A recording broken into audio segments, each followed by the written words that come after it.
is in the studio, Diana Napier Tauber, his wife. And tell me, Mrs. Tauber, why is Richard Tauber so remembered today? Is it because he put so much into films and records and radio, do you think, rather than sort of confining himself to the opera house? No, I don't think so. I think that Richard was a legend. He sang for all worlds. Opera lovers, he pleased. Light operetta, he pleased. I mean, he had this tremendous gift of loving music and wanting people to hear it. And I think that this is quite rare, because he didn't sort of sing for his wage packet. He sang because he loved music. What was the story of his life, in fact? Well, very briefly, he was born in Linz in 1891, and he was born really to the sound of the dancing feet of the ballet and the orchestra, because his mother had him almost next door to the theatre.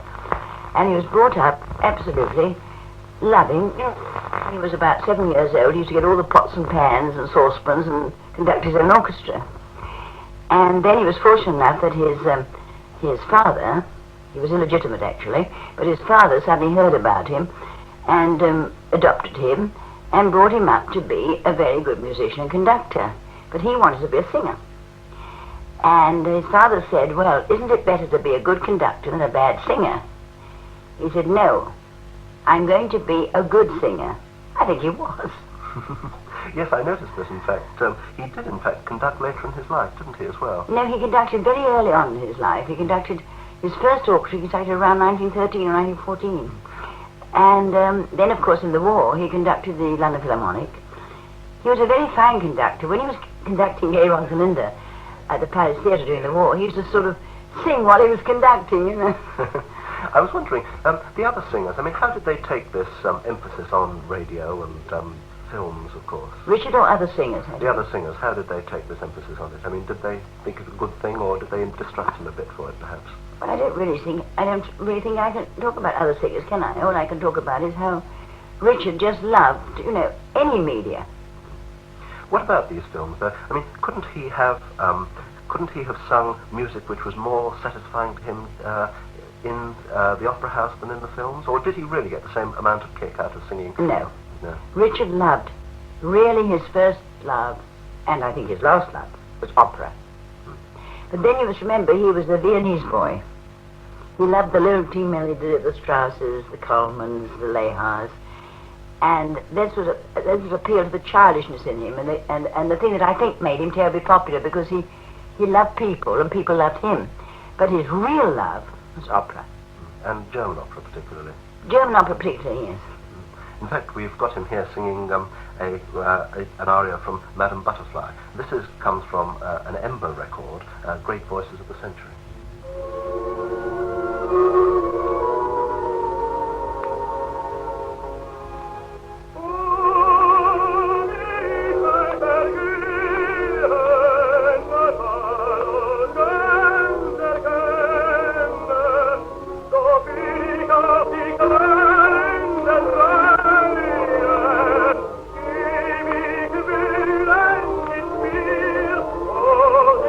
Oh,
Tauber singing an aria from Madame Butterfly on an Ember disc called Great Voices of the Century.